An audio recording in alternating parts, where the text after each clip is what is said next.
Hello students. आज हम लोग गांधी जी के राज्य संबंधी विचार को जानेंगे। गांधी जी के राज्य संबंधी विचार बहुत ही विस्तृत हैं, जिसको एक वीडियो में कर पाना संभव नहीं है। इसलिए मैंने इसका आज प्रथम भाग बनाया है और इसमें मैंने गांधी जी के राज्य संबंधी वे विचार डाले हैं जिसमें गांधी जी ने राज्य को एक आवश्यक बुराई माना है और राज्य का विरोध किया है। तो इन सारे बिंदुओं पर हम लोग विस्तृत चर्चा करेंगे। गांधी जी के राज्य संबंधी विचार गांधी जी के राजनीतिक विचार के अंतर्गत आते हैं और इसके अंतर्गत हम लोग राज्य संबंधी विचार को जानने का प्रयास करते हैं। तो चलिए आगे बढ़ते हैं। गांधी जी के राज्य संबंधी विचार में सर्वप्रथम हम इंट्रोडक्शन देखेंगे, फिर गांधी जी राज्य को एक आवश्यक बुराई के रूप में देखते हैं और जब गांधी जी राज्य को एक आवश्यक बुराई कहते हैं तो उनके विरुद्ध वे कुछ तर्क देते हैं। उन तर्कों को भी हम लोग विस्तृत पूर्वक समझने का प्रयास करेंगे और लास्टली में कंक्लूड करेंगे।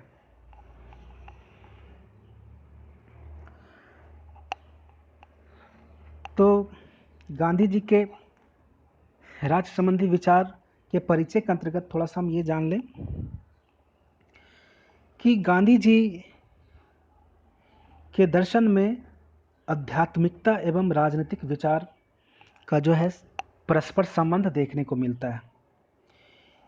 गांधी जी धर्म, नैतिकता एवं आध्यात्मिकता को दोनों का जो है समावेश करते हैं और अपने विचार को प्रकट करने का प्रयास करते हैं।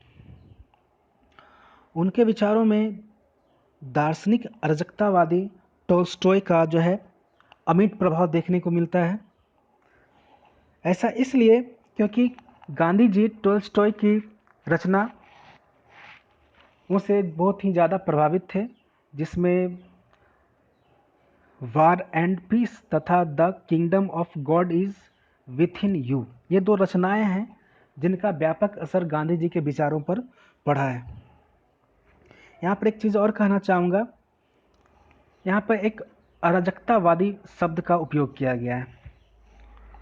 थोड़ा सा आप यहाँ पर अराजकतावादी शब्द को समझने का प्रयास कीजिए। अराजकतावादी शब्द से तात्पर्य है कि वह सिद्धांत जिसके अनुसार किसी भी तरह की सरकार अनावश्यक या अवांछनीय है।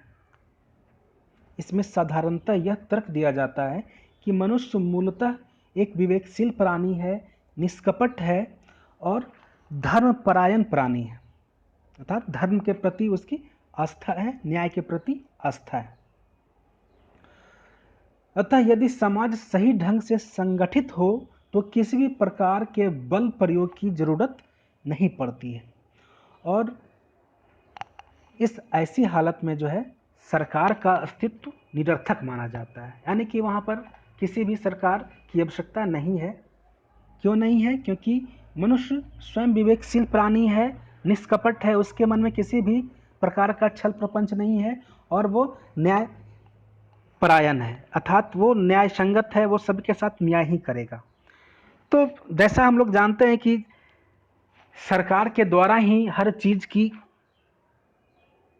हर क्रियाएं क्रियान्वित की जाती है राज्य के अंतर्गत, लेकिन अगर मनुष्य स्वयं में स्वविवेकशील प्राणी है, निष्कपट है, न्यायपरायण है, तो यहाँ पर सरकार के अस्तित्व को अराजकतावादी विचारक नकारने का प्रयास करते हैं। तो कहीं न कहीं इस विचार से गांधी जी भी अराजकतावादी विचारक के निकट आके खड़े हो जाते हैं। इस कारण से गांधी जी को दार्शनिक अराजकतावादी विचारक का भी संज्ञा दिया गया है। अगर हम गांधी जी के कुछ कथनों पर अमल करें या प्रकाश डालें, तो उन्होंने राज्य के विरोध में कुछ अपना स्टेटमेंट दिए हैं कि जिसमें एक है कि राज्य बल का प्रयोग का प्रतीक है, राज्य एक आत्मा विहीन मशीन है और राज्य निरंतर शोषण करता है। तो गांधी जी के इन विचारों से यह स्पष्ट होता है कि राज्य किसी भी तरह से आवश्यक नहीं है, यह कोई अच्छा चीज नहीं है। इस कारण से वे राज्यविहीन व्यवस्था की भी बात करते हैं। गांधी जी ने अपनी एक आत्मकथा लिखी जिसका नाम है the story of my experiment with truth, जो 1929 में प्रकाशित हुई। तो इस तरह से कहा जा सकता है कि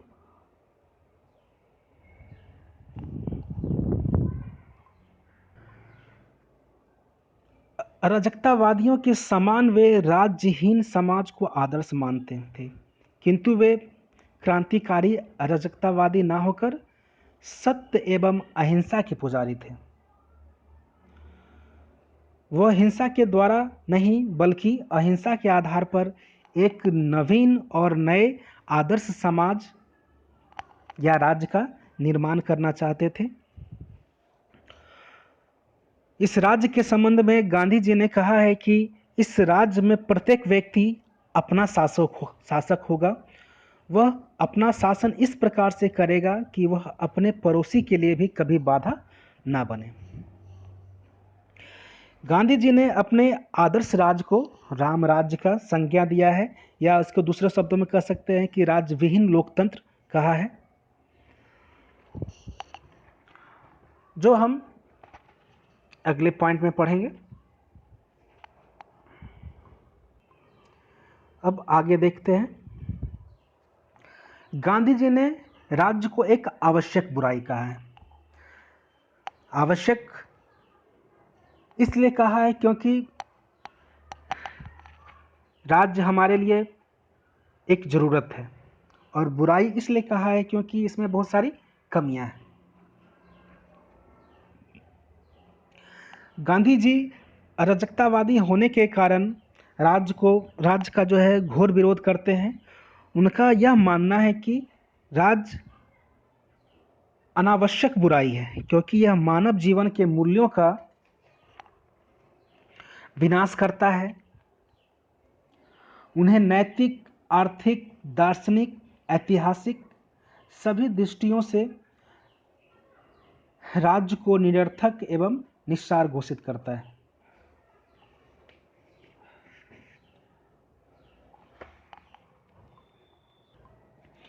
गांधी जी अध्यात्म से प्रभावित होने के कारण यह चाहते थे कि मानव के समस्त कार्य स्वतः और स्वेच्छा से किए जाने चाहिए, परंतु राज्य रूपी संस्था इस कार्य में बाधा उत्पन्न करती है, और इसी कारण से गांधी जी राज्य के विरोध में बहुत सारे तर्क देते हैं, जिसको हम लोग निम्न बिंदुओं में जानने का प्रयास करेंगे। पहला है, राज्य हिंसा का प्रतीक है। गांधी जी ने राज्य को हिंसा मूलक माना है। उनका मानना है कि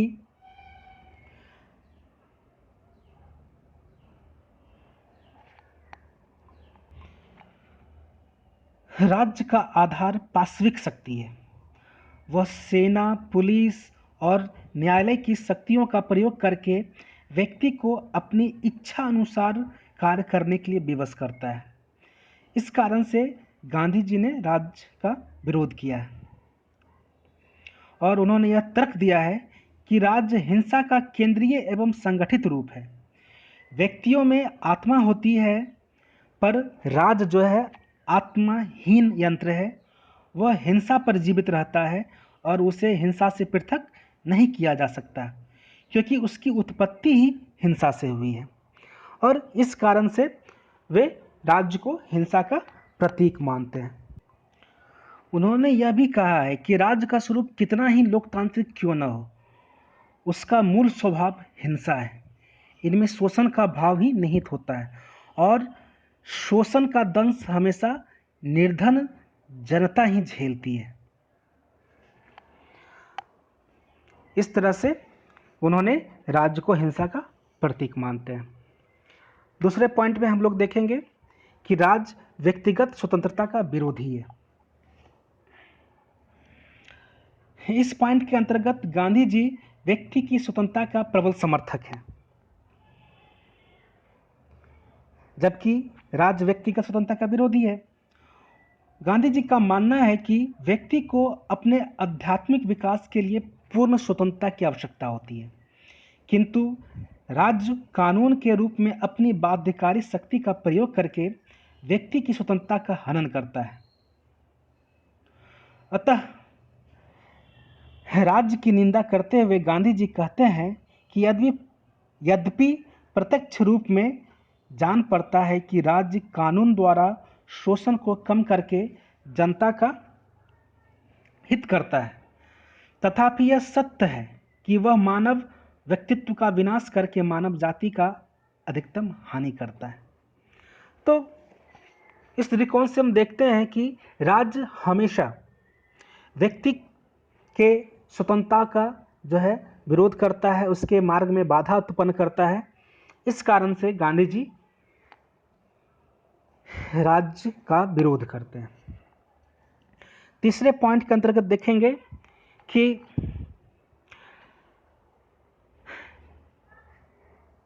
यह राज्य को साध्य मानता है और व्यक्ति को साधन बना देता है। गांधी जी कहते हैं कि व्यक्ति की आत्म अनुभूति साध्य है और राज्य को साधन के रूप में व्यक्ति को आत्म अनुभूति की प्राप्ति में सहायता देनी चाहिए, किंतु राज्य अपने शक्ति के कारण स्वयं साध्य बन जाता है और व्यक्ति को साधन बना लेता है। इस दृष्टिकोण से राज्य की सत्ता को व्यक्ति के लिए सर्वदा अहितकर बताते हुए गांधी जी ने लिखा है कि मेरे लिए राजनीतिक सत्ता साध्य नहीं है, वरन मानव की उत्पत्ति के लिए प्रत्येक क्षेत्र में साधन मात्र है। इस तरह से देखते हैं कि गांधी जी जहाँ पर राज्य को एक साधन मानते हैं, साध्य नहीं, लेकिन राज्य क्या करता है कि वो व्यक्ति को साधन बना देता है, जिसमें व्यक्ति के अधिकारों को कम कर दिया जाता है, उसे अधिक से अधिक विकास के अवसर प्रदान नहीं किए जाते हैं और हिंसात्मक राज्य की उत्पत्ति होती है। अगले पॉइंट में देखेंगे कि राज्य व्यक्ति के नैतिक विकास में बाधा उत्पन्न करता है। गांधी जी का मानना है कि राज्य में व्यक्ति की नैतिकता के विकास के लिए कोई अवसर नहीं है। वे कहते हैं कि व्यक्ति का कार्य नैतिक तभी हो सकता है जब वह उसको अपनी स्वतंत्र इच्छा से करे। यदि वह राज्य की आज्ञा से बाध्य होकर किसी कार्य को करता है तो उसे नैतिकता नहीं कहा जा सकता। अतः नैतिकता के आधार पर राज्य का तिरस्कार करते हुए गांधी जी पुनः कहते हैं कि कोई भी ऐसा कार्य जो हमारी इच्छा पर निर्भर करती है नैतिकता नहीं कहा जा सकता। जब तक हम यंत्रों के समान कार्य करते हैं तब नैतिकता का कोई प्रश्न ही नहीं हो सकता है। वही कार्य नैतिक है जो जानबूझकर और कर्तव्य समझकर अपनी इच्छा से किया जाए। राज अनैतिक इसलिए है क्योंकि वह हमें सब कार्यों को अपनी इच्छा से नहीं करके वरन दंड और कानून की सख्ती से विवश करके करवाना चाहता है और इस तरह से जो है राज्य व्यक्ति के नैतिक विकास में बाधा उत्पन्न करता है। जब इन तर्कों के आधार पर गांधी जी राज्य का विरोध करते हैं, जहाँ पर राज्य एक हिंसा का प्रतीक बन जाता है, जहाँ पर राज्य व्यक्तिगत स्वतंत्रता में बाधक बनता है, जहाँ पर राज्य को साधन होना चाहिए और व्यक्ति को साध्य होना चाहिए, परंतु राज्य स्वयं साध्य बन जाता है और व्यक्ति को साधन बना लेता है, और साथ ही साथ व्यक्ति के नैतिक विकास में बाधा उत्पन्न करता है। तो इसके उपरांत गांधी जी एक ऐसे आदर्श राज्य के निर्माण पर बल देते हैं जो इन सबसे पृथक हो। इसी कारण से गांधी जी ने एक आदर्श राज्य की कल्पना की है, जिसका उन्होंने नाम दिया है राज्य विहीन लोकतंत्र या रामराज्य, आदर्श रामराज्य,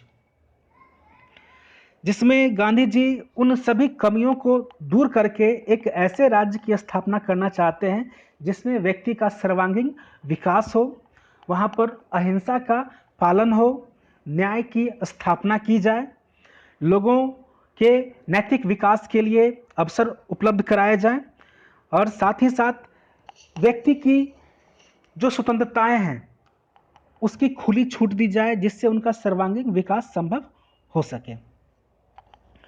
तो इस तरह से गांधी जी अपने अपराधों को परिस्थिति जन्य मानते थे। उनका कहना था कि अहिंसक राज समाज में व्यक्ति अपराध रहित हो जाएंगे, दंड व्यवस्था तथा बल प्रयोग की कोई आवश्यकता नहीं रहेगी। तो